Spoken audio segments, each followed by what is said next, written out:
everybody. I'm Karen Hartglass. You are listening to It's All About Food. I'm excited because today I have a guest that I adore. Just one of those amazing human beings that we don't have enough of on this planet. And I mean that with all my heart. I have with me Robert Grillo, the founder and director of Free from Harm. Robert, welcome. Oh, thank you, Karen. It's great to be back on your show and to have connected with you in Chicago recently. It was wonderful. Yes, I want to talk about that a little bit later. But I remember when I first found out about your organization and I was like, oh, this is an interesting group. You're doing some great stuff. But I was really blown away when I finally got to talk to you. And I could tell from talking to you and your energy, what kind of wonderful person you are. I don't say that to everybody. Do I, everybody? Anyway, I don't want to make you uncomfortable, but. That's very sweet. You're good. I actually thought my energy was manic when I spoke to you the first time. I felt like I was going a mile a minute. There was so much I wanted to get into a small space and time, and I feel like I just kind of went crazy overboard. But that's okay, That's okay. That's part of one of the questions I wanted to ask you. So you started this in 2009, and that was 13 years ago almost, right? Right. So what has changed for you in this arc, this process of running a nonprofit and doing the work that you do in terms of your own presence and how you manage things? Yeah, every day you learn so much, right? It just feels like, there's new challenges, there's new obstacles, there's new lessons. Even when you lose something, I feel like losing is as important as winning because the lessons are equally valuable.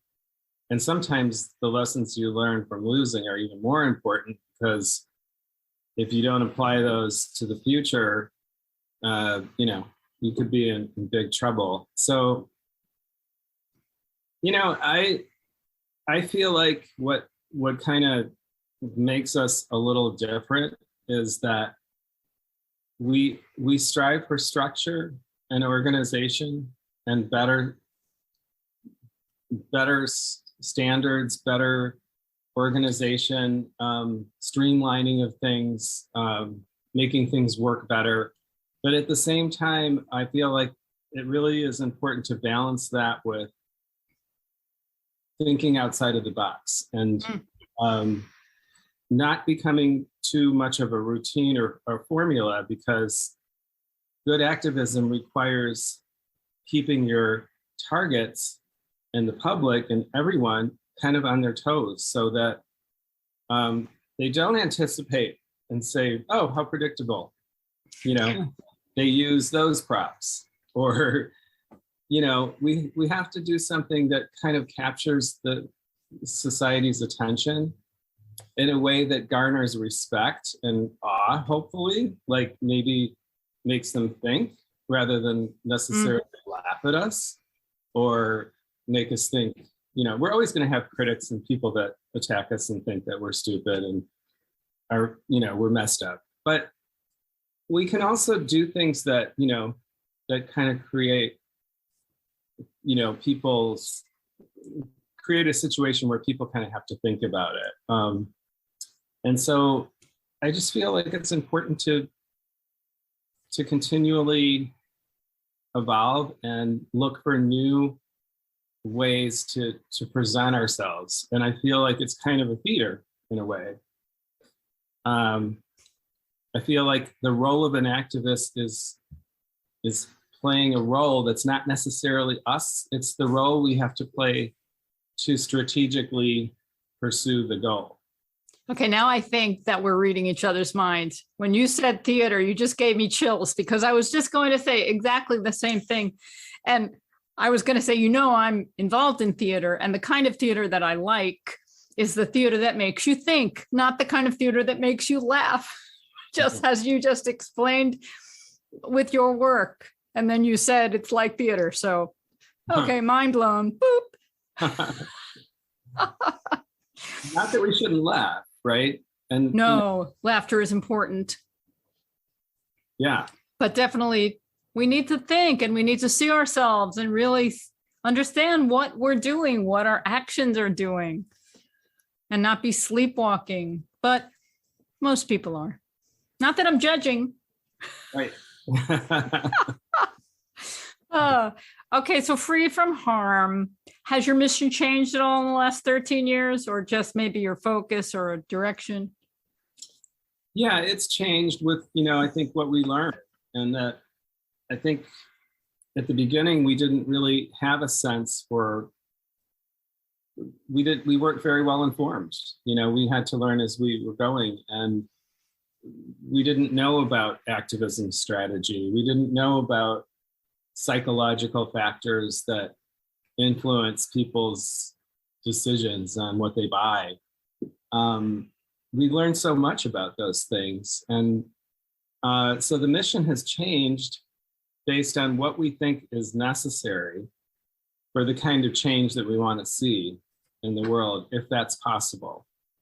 And what I, at this point, I think, what we're facing is so serious in terms of, ecological and climate change circumstances that I think it would be disingenuous to not advocate for anything less than a complete transformation of the food system and the thought process behind our food. I mean, I think certainly we'll probably get there in steps, but to me, the negotiation between what we want and what we're willing to settle for doesn't start with asking just for what we want to settle for, which is what I'm seeing a lot. Groups asking, well, let's get them 2 more inches of cage space and then move on. Well, I don't think negotiation works that way. I think you have to ask for more than what you want and then be willing to settle for what you're willing to settle for. So to me, that it's like counterintuitive the way I see the approaches from like a lot of the larger groups. Well, the larger groups like you're talking about, I've talked to some of them, and they'll say that they're happy to get what they get because it's so hard. And right. I'm not sitting in their negotiation, so I don't know what they're leading with and what they're playing. But how do you feel about that? Well, because you just said, you ask for the world, right? And then you end up settling. And to some extent, that's what they're doing, unless maybe they're not asking for the world. I don't know. Maybe they're tiptoeing and being careful. Right. How would you talk to Tyson and Smithfield and all the bad boys? Well, so I think what their approach is that if we only rely on lobbying and wheeling and dealing in Washington with elected officials and lobbyists and stuff, if your sole tactic is lobbying, then I've heard from some of the best lobbyists, one in Chicago here, who's a great lobbyist and worked with us for a while, but always complained about how difficult it was to get anything passed, even the most minuscule animal protection law. And we used to have these conversations, and I would say the reason why only relying on lobbying seems like we can't move anything is because it takes a lot more than just lobbying. It takes grassroots activism on a scale that is larger than we have, which we organized and developed to the point it needs to be. And until larger groups are willing to kind of, embrace that, I think we will have short, small victories where we could actually, I think, have broader, more dramatic ones if we build more of an activist community. I think that's really, really what's missing right now. I agree with you. I feel like these organizations in some way kind of dismiss the power of the grassroots. And that's how they all got started. That's how they got to where they are today. But now they're so big and important that, the little people don't matter, but the little people are all that matter. If there were more of us complaining all the time and saying what was necessary, I think things would move a lot more quickly. Yeah, I agree. And I look at other social movements, and if we see what's going on there, like, for example, with the Black Lives Matter movement, George Floyd and other, tragedies that took place, really, Black Lives Matter's response to that and other racial justice groups was to escalate, to step up their activities. And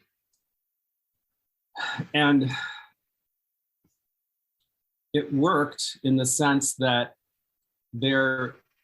if you looked at some of the polls about acceptance of Black Lives Matter as a group and their message, racial justice or whatever it was, there were various messages, obviously, from defund the police to, reform that whole system. But acceptance was up 65% from something much smaller than that. And I really have to, I think we see this playing out in other movements, but we're not learning those lessons about how they did it. And it frustrates me sometimes. Sure. And I'm not exactly sure how they did it or how the timing was right, because, things have been going on like this for hundreds of years, unfortunately. And finally, we hit some sort of button that released. Right. And with animals, what kind of horrible nightmare disaster has to happen in order for people to all of a sudden wake up? Because what are we killing? 60, 70 billion land animals, not even including the life in underwater?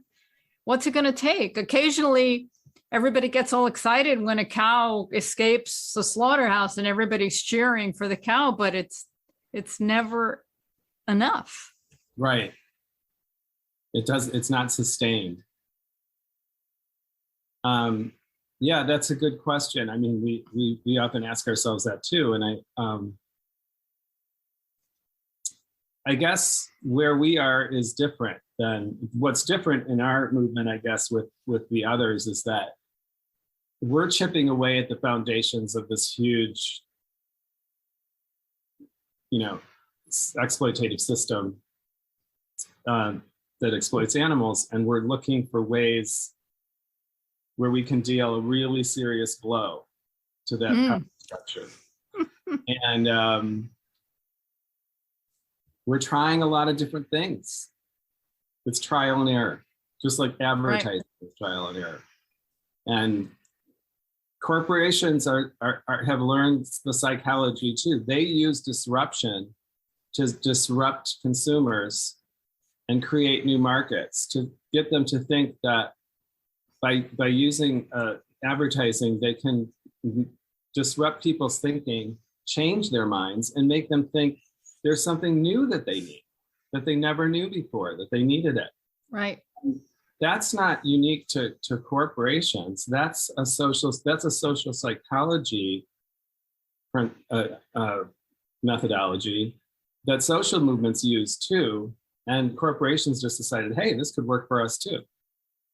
So like we need to disrupt the system to change it.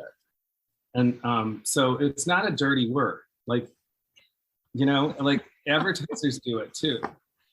to create new markets and to change consumers' minds. So Sure. There are a lot of tools out there that can be used for good and not so good. Yep. that's right. Okay, so I'm looking forward to Free from Harm's big punch. All right, one more question about the organization, just in general. In the last 13 years, what have been some of your favorite accomplishments or best work? Well, recently, one of the wins that we had was surprising, rewarding, shocking, all in one, and to everyone, I think. And that was after a year. When we learned that we were trying to help our Slaughter-Free Milwaukee team after they learned that there was a $74 million slaughterhouse being proposed outside of Milwaukee. And we learned that the Strauss Company sold most of its shares to an investment firm that's based in Texas. And the CEO of that investment firm was a deep sea diver, celebrity, was on publicly talking about, how he rescues dogs and loves, respects the ocean and how we have to really care for our oceans. And here he is investing in the slaughterhouse industry. Wow. We launched a calling and emailing campaign. We had his mobile phone. We got his mobile phone number. For the course of a year, off and on, we told people to call and email him, but nothing worked. That didn't work. And then last October, we organized a protest. We found out where he lived, and our Slaughter-Free Dallas group did a protest at his house. Well, I tried calling him a few days after that, and it was the first time he actually ever took my phone call. Wow. And it was a long and productive conversation, and we both agreed that it was all about why it's not a good idea to invest in a slaughterhouse, all the different reasons. And we both listened to each other. We both had lots to say, and we both listened to each other. It was very respectful, and we both agreed at the end that it was really productive. But the funny thing is the conversation started out as him complaining about how bad, how rude our tactics are. And I thought, I was listening to this and I was thinking how ironic that was, because the only reason why we were on the phone was because we did a protest at his house. And he was embarrassed by it. His neighbors saw what was going on, and there was all this drama out there. So no one likes that, of course, but that was the only way to get him to come to a dialogue. And so we had this wonderful conversation. And then 5 days later, we got an email saying that the company was no longer investing in the $74 million slaughterhouse. They were meeting our demand we asked them to divest from the project. And but they said, not only are we're divesting from that, but we're also not investing in any other slaughterhouse projects anywhere. So, and that was it. And they didn't want to have any more dialogue with us. That was it. They're like, we're done, okay? So. Wow. Well done. Replicate that. Right. Did you ask him when he said you had been rude if there had been another way you could have gotten his attention? That's a very good question. No, I didn't think to ask that. Next time. Should have had you on the call too. Yeah, right. But actually what I did ask was, I said, I wish we could have had this conversation a year ago when you noticed that we were starting to call, and we said, if we can't talk, we have a lot of, unhappy supporters that are going to want to contact you. But we can save you all that if you just talk to us. So all we wanted from the very beginning was dialogue. And so I kind of reiterated that.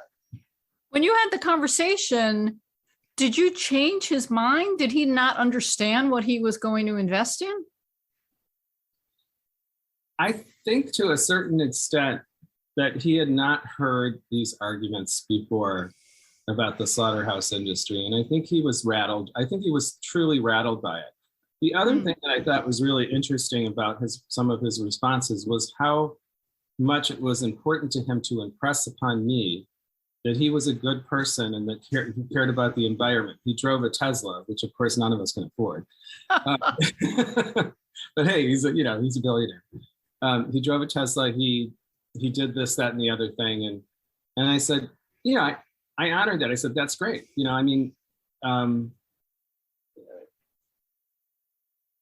I could sense that, he was looking for common ground and that people want to be seen as good people.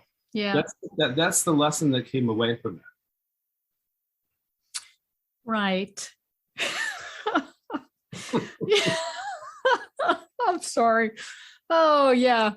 You always have to find common ground some way and then go from there. Well, good for you. So what happened with that slaughterhouse? So the interesting thing is that the community group in the town where it was proposed still has an ongoing lawsuit with the Strauss Company, even though Insight Equity, which is the company that owns a huge part of it, and Strauss publicly announced they were backing out of the project. So, done deal. Our understanding is, it's too much of a hassle for them, too much resistance. It's ruined their reputation. All the Strauss family, I think, really cares about right now is being able to sell this land and, close up shop, cut their losses. It's been a nightmare. Right. So that land could be used for something else, right? Right. Like a sanctuary. or even if they need some commercial development and they need jobs in this town, then there's many kinds of agriculture, right? Right. Hemp farming, mushroom. Yes, there are many kinds of agriculture. Hello, there's so many things that we could be growing and do it sustainably in a way that nourishes the soil, because I've been doing a lot of reading about the soil and how dead our soil has become and is becoming, and how if we regenerate, and it's not that difficult to regenerate, and it's not that difficult to bring the life back, we could take in a lot more carbon very quickly. It's really actually exciting to know what's feasible without really investing in anything, without really doing anything major other than doing what the earth wants us to do, bring the soil back to life, and it will work wonders. Right. Yeah. It's good to know it's out there. I'm an optimistic realist, perhaps. Yeah. I want to have hope. I want to know that there are options and things we could do, but at the same time, we're in big trouble. Yeah, right. We're in big trouble. Hope is a big thing, and so is like Larry Kramer of ACT UP. Yeah. For him, it was outrage that kept him so driven to do such great work. And outrage is a motivating factor, but it's not healthy to live in outrage. Not at a constant state of it. No. Yep. No, I agree. Okay, so what's happening today? Can we talk about bird flu? Sure. I looked at the map and I noticed that you're very close to ground zero. Hudson Valley. Or in Wisconsin. Where? And then in New York. No, in Wisconsin. Wisconsin. Oh, yeah. Because there was an outbreak in New York area too, I thought. Right. Yeah. But like where you are now, you're really close to where ground zero was for that 3 million pen. Oh, right. Tell us about that, Robert. What a fiasco. You've never seen a fiasco covered up so professionally to appear that the authorities actually knew exactly what they were doing. And not only that, but that they were doing it humanely and sustainably. And they turned, the language they use is very interesting to me, because as someone who cares a lot about language and was in marketing communications for years, still a little bit, language and images and perceptions of things really matter a lot. For one thing, people trust veterinarians, right? Yes. So every state, including Wisconsin, the head of the person in charge of animal care is the state veterinarian. And in all the states, including Wisconsin, where this has played out, the state veterinarian has become kind of the spokesperson to the media and to the public, assuring everyone that everything is completely under control, that the disposal process is fine, and that it's composting rather than a dump site, a toxic dump site. And so in the Wisconsin case, neighbors are still seeing truckloads of dead birds in open trucks that were supposed to be sealed trucks, packed with dead birds. And when they're coming down the road, some birds falling out, feathers flying, dander feathers, allegedly, presumably, infected, which can carry the virus. So tonight, in fact, the latest is that there's a town hall in Palmyra. And so the village board, president and the board are having a meeting to allow the neighbors to kind of air their grievances. You know what the big problem is, though? Oh. They tried to contact somebody from the state. They refused to be there at the meeting to answer any questions. They contacted somebody from SNR Egg Company, which owns millions of hens and has several factory farms in Wisconsin, is the single largest supplier of eggs in the state, 80% market share. No one from their SNR would come to the meeting to address residents' concerns. And yet they're telling the media that, oh yeah, we're talking to these neighbors. Yeah, everything's under control. They know exactly what's going on. No, they don't. So we were gonna go if a representative from SNR or the state were, even just the public communications officer, that's their job, right? To like face the public. One person in their organization couldn't come out to deal with this very serious issue. So it's, that just tells you there's a lot to hide. This is a cover-up. It's a massive cover-up. I was talking to a journalist who's writing a really in-depth story on this, and I won't mention her name, but she describes their behavior as fascist. And I thought that was really interesting. She said it's protecting corporate power at the expense of everyday people and animals and the planet, and shutting them out of the power structure, and the state using our tax dollars to protect, and using violence also to kind of use that perception of, the fear of violence in people's mind of what the state is capable of doing, wiping out millions of animals or people or whatever, but in this case, she described it as a form of fascism. And I thought, I've looked at it that way before, but not recently. I thought that was interesting. So bird flu has happened before. It comes and goes. Certainly a lot of these viruses occur because animals are in dense conditions, and that's how it spreads easily.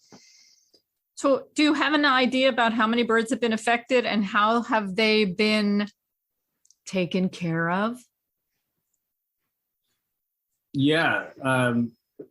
If we're looking at like cases across the US at this point, we're up to probably about 25 million. And so it's shaping up to be kind of similar to the 2015 outbreak.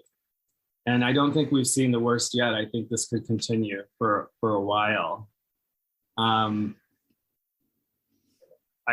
know that taxpayers will be expected to clean up, to pay for the cleanup and the birds to replace them, even from the hatcheries, those terrible hatcheries. Right. So the businesses don't pay for them. We do. Right. Yeah, that's nice. And how are the birds killed? They are killed. They're not given a pill and they get better. They don't go to a hospital and get healed. They're just killed. And I won't get into the gory details, but if you really want to know, there are three main ways that they're using now.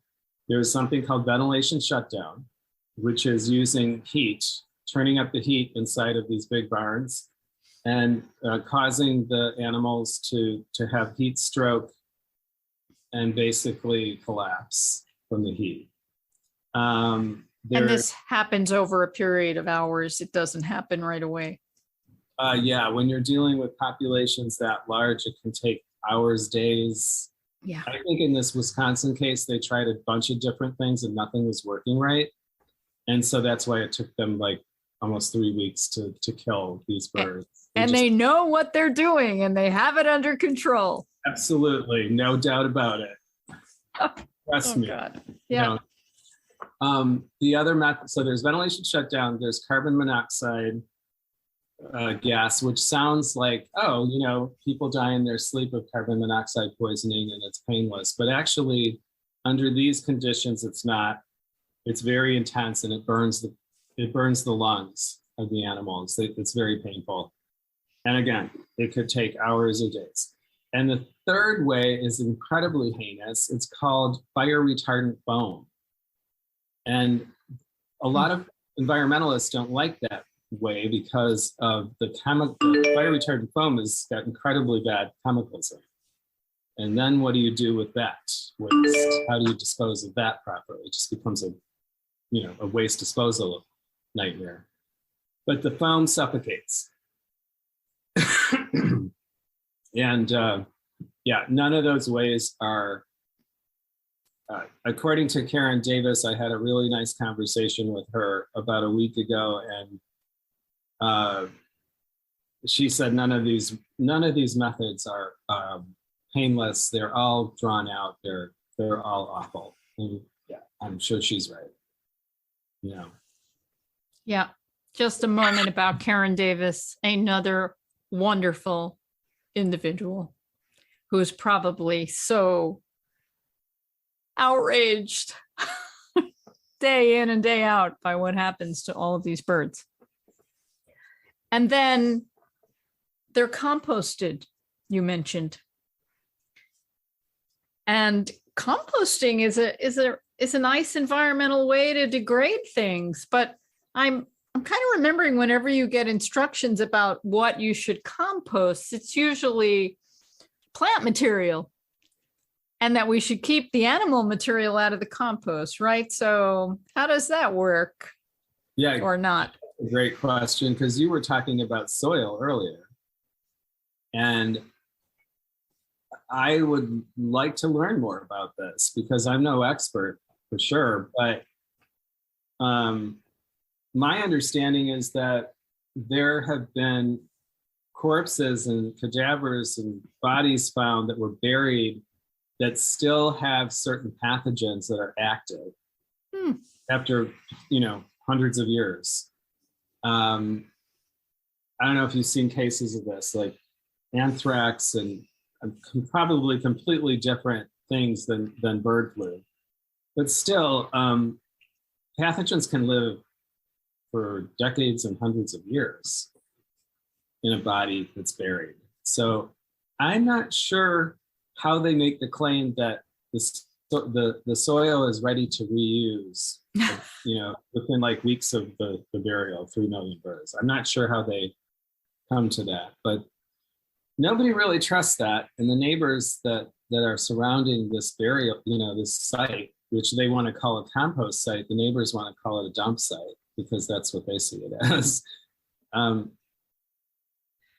Does anyone really know? I mean, what have they tested this? Like, how would you know that this happens so infrequently? Like, you don't have to dump 3 million birds every day. So how are you going to tell us that that's going to be easily available soil and within 3 weeks? I'm just thinking about flies, and one of their functions is to go to other animals that are dead and kind of feed on them. And it kind of helps the process of breaking them down.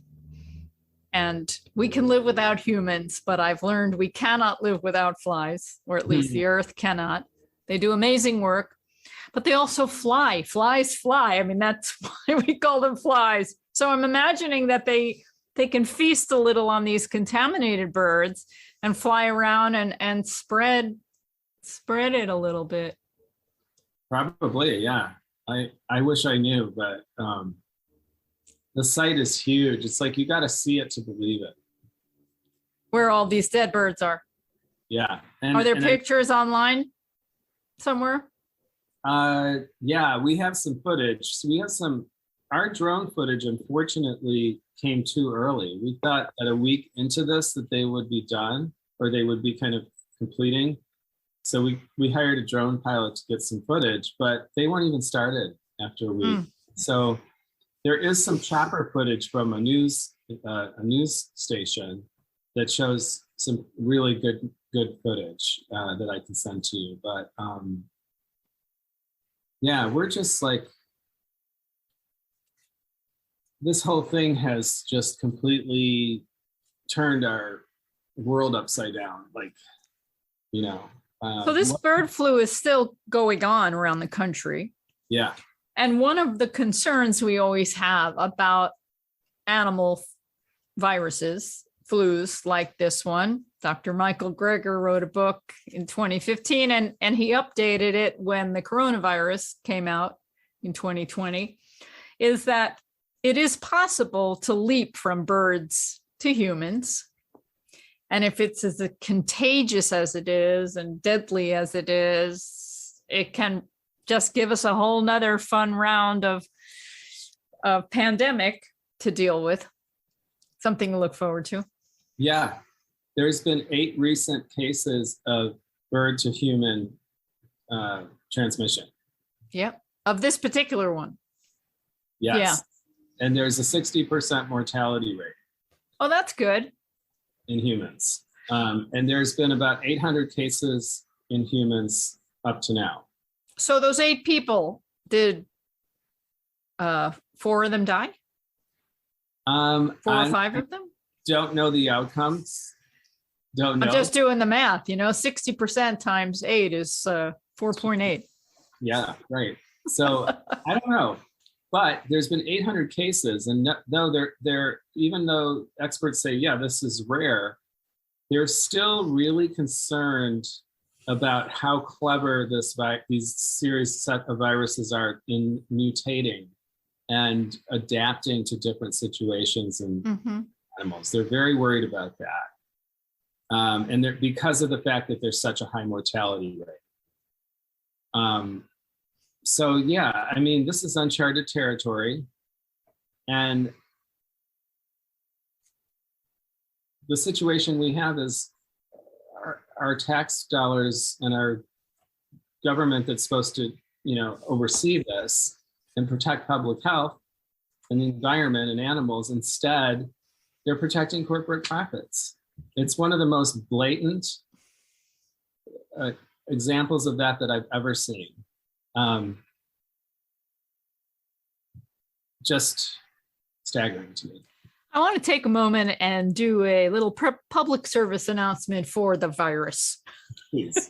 A little positive service announcement. So I was reading recently about viruses, and viruses throughout human history have had great benefits, and in some ways have been described in terms of the mutations that they cause. They give us upgrades, and we have upgraded or become better in many different ways because of viruses that have gotten into our bodies and done different things to us, and not just humans, but other living species as well. And partially because we are in such bad health as a society that the viruses that we deal with have negative impact on us. And if we were healthier, and I suppose the animals as well, if the animals were healthier and weren't grown in these filthy, dense environments, right, viruses that would come and go might have benefit instead of negative impact. So I don't want to knock all viruses out there.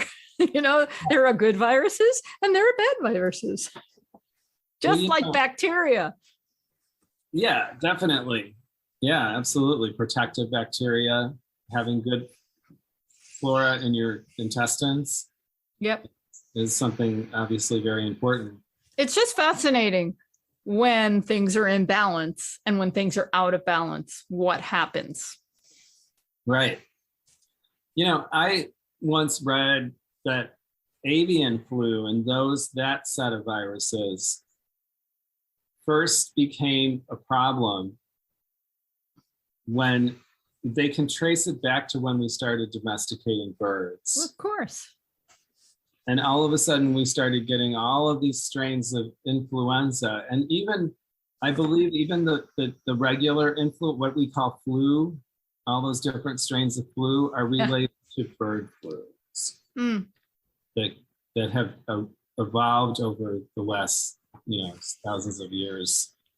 And especially since we've been exploiting birds for food. So what is Free From Harm doing on this subject now, and what can the rest of us do? Our latest action is calling on governors to actually do something serious if they want to stop bird flu or reduce the chances of humans and other animals getting bird flu. Right now, you'll see emergency orders in Illinois, New York, California by the governor saying no more poultry shows and exhibitions until further notice. Now, I don't know if you've ever been to a poultry show, but that's not the problem. Okay, that is not the issue. That these live animal markets where thousands of birds are cramped into these appalling conditions and workers are working in tight quarters with all of these birds, dander, feathers, even blood flying, all inhaling the encrusted feces, which is one of the surest ways to spread the virus, is encrusted feces that gets airborne. These live animal markets are the ideal conditions for this problem. So our campaign is telling the states, come on, get real. You want to solve this problem? Shut down these live animal markets. The poultry shows, what's going to happen at these poultry shows? Come on. And I get it that backyard chickens can get it from wild birds. But is that really going to be the vector for this becoming a serious problem in terms of numbers of animals suffering and dying, and then numbers of humans if this becomes a pandemic? I don't think so. I think it's really these factory farms and these live markets we need to focus on. So we're trying to structure a campaign to the powers that be, the governors, the mayors, the Department of Ag directors, the state veterinarians who like to tell us everything is perfect and fine, that no, not everything is perfect and fine, and you need to do your job. And and stop trying to fool the public, because it's ridiculous at this point. Stop humane washing and greenwashing. And we all need to remember or learn that birds like chickens, are kind and intelligent beings. There are so many lovely stories about these animals and the beautiful things that they do. Do you have any stories? Oh yeah, I have stories for years. I have tons of great stories. I've had several rescued chickens. I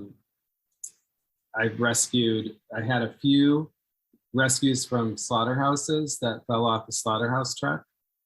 I rescued 3, and I had 2 of them as companions for a short time before they died.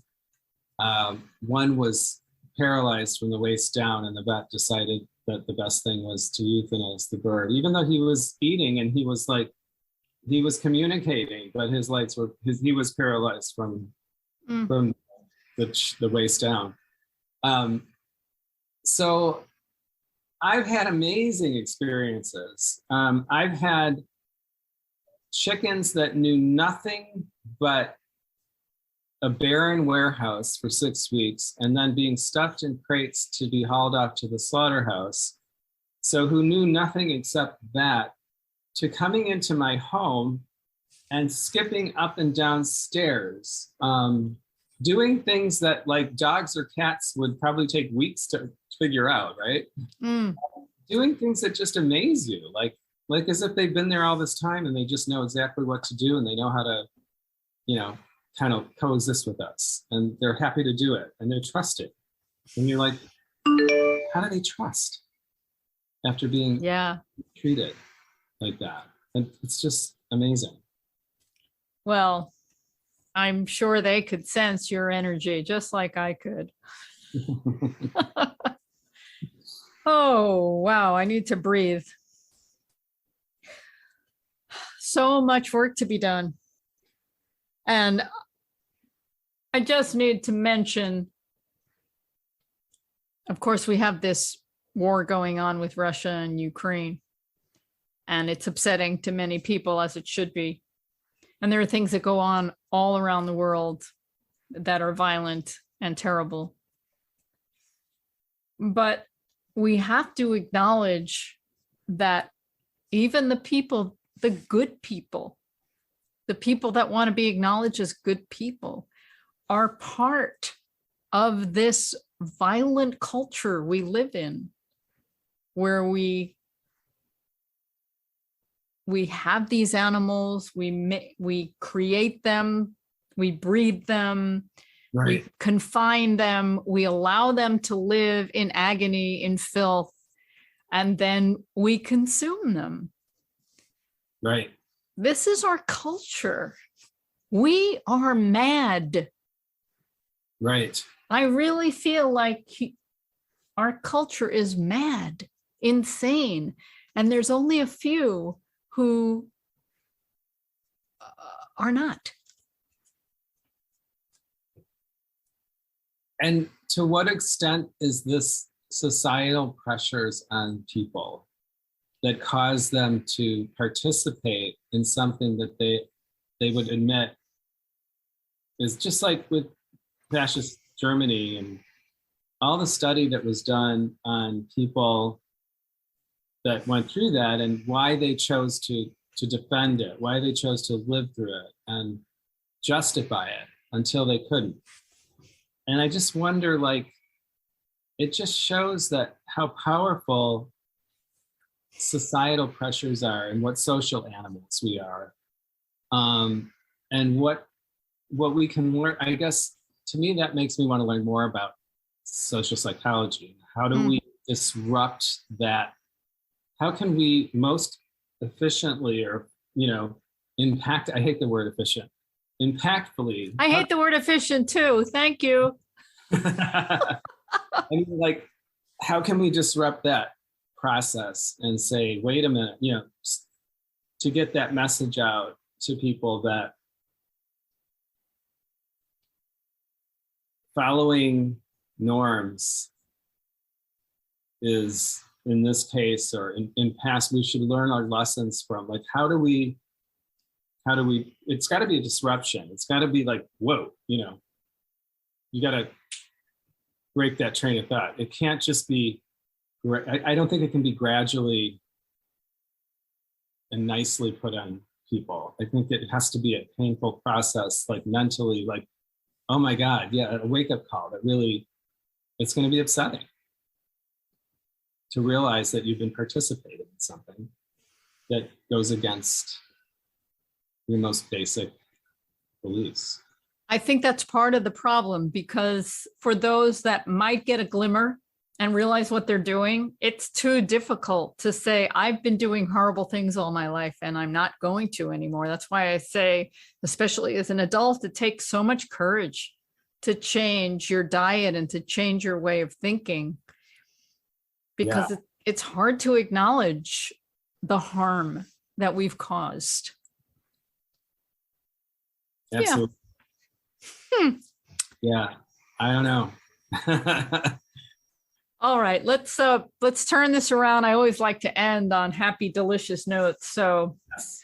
I had the wonderful opportunity, me and my partner, Gary, we met you and Tom in Chicago last week, and we dined at Fancy Plants. It was wonderful. We took a chance, and We took a chance on Fancy Plants. because our first plan was to go to Althea, and we found that they had these ridiculous reservations, like from 4 o'clock on through the rest of the evening. I should have made it early, much earlier in advance, but I just didn't think it would be an issue. But so, yeah, I mean, as an alternative to Althea, and next time we'll try Althea, it really worked out well. There was room. We weren't packed in. It was nice and roomy. The food was great, and the company was wonderful. Company was exceptional. So you had the dish that I'm definitely going to go back to try. You had that mushroom pot pie, and it was comforting and creamy and rich and yummy. Yes, all of that. And all of that. All And of I that. like the dish I had. It was I love bean curd skin. That's a thing. Some people call it yuba, and I find it, especially when it has to be flavored, because it's kind of bland if it isn't. And what is bean curd skin? Who knows, everybody? When you're cooking soy milk, and what is soy milk? Take a soybean and squeeze the liquid out of it. That's the milk. And then you separate the fiber, and you could use that for something else. And then you cook that milk. And if you've ever cooked milk, dairy milk or soy milk, it gets a skin on top. Yeah. And then you kind of lift that skin. You've got to have the right tools, because it's challenging. I've tried to do it at home. Don't try this at home. And then you hang this skin, and then it can dry. It's still kind of moist, but you can season it, marinate it, and then use it like skin. You can roll it up and fill things with it. It's just amazingly delicious. And this place used that skin, but also fried it. So it was kind of crispy on the outside. And then they've had one of these, if you've ever been in an Asian restaurant and you've had those buns, those filled buns. Yeah. It was that dough. Mm-hmm. And it had a plum sauce and some others. It was just really flavorful and very different. Yeah. You almost wish that, like, you could try different, but like you almost wish you had some options where you could get a little bit of a sampling of different things on the menu, you know? That depends. I've been to, it's a thing, you know, where people just serve little things and you go around and you sample, and that's trended for a while. I'm not a fan of that, because, you know, I like to really get to know a dish. Yeah. And really get into it. And what's interesting, I think, because they say, and I'm using air quotes here, that when you have a meat dish, it's the first bite that's flavorful to you. And then the rest of it doesn't really go anywhere because that's just the way meat works. But with plant food, you get flavor in every bite. Yeah, I never thought of that. So I just enjoy the flavor every bite over and over and over, and I focus on it. I'm the kind of person that likes to eat one thing at a time. If I have like 3 or 4 things on a plate, Sure. I'll work at one and then move around. That's my thing. Well, if we ever can get, I have a friend who wants to open up a kind of a high-end vegan restaurant. Mm-hmm. And he's looking into it, but in the meantime, he's fine-tuning his skills. So he occasionally has these dinner parties, and they're just incredible.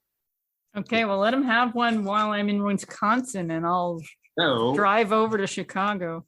I will see what I can do to make that happen, because I think you would be quite dazzled by he's really good. He's really creative, and I'm sure that if he really gets this going, he'll be successful. Well, that's the most wonderful thing of all about this lifestyle, the food that is so incredibly delicious, no deprivation. It's good for you. It's good for the planet. And I just want everybody to come on board. Right. And help them overcome whatever obstacles they see. I think we should make it is, I think it, like, psychologically, there's some issues that might be difficult for people. But in terms of like the mechanics of it, it's not, it's difficult. If you have, the access to what you need. And, it's just some of the psychological barriers. And it goes back to maybe what we were talking about in terms of societal pressures, and what role that plays in whether or not people make this change. And I feel like for every vegan like us who's like telling them what a great thing this is, they've got like, 5 or 10 other friends that are saying, oh no, just, keep doing what you're doing. Yeah, well, it's insane. It's just insane. That's the only word I have for it. Yeah. Anyway, Robert, thank you for being sane in this crazy world. I never said I was sane. It's such a joy to talk with you and listen to you and hear your sense and hear about the wonderful work that you're doing. And I'm so happy to be able to share it with the It's All About Food community. And we're going to have to say goodbye now. Well, thank you. And, what makes it all worthwhile, I think, is these kind of conversations and friends, because if we didn't have our friends in our community, I don't know. I don't know how we keep our sanity than that. I'm right there with you. Anyway, thank you so much. And I'm giving you that big, this is audio, you can't see it, but I'm giving Robert a big punch here, hoping that you get that big disruptive punch to change the world. That's what we do now in place of a handshake. Okay. Thank you. Take care. Be well. And everybody, have a delicious week.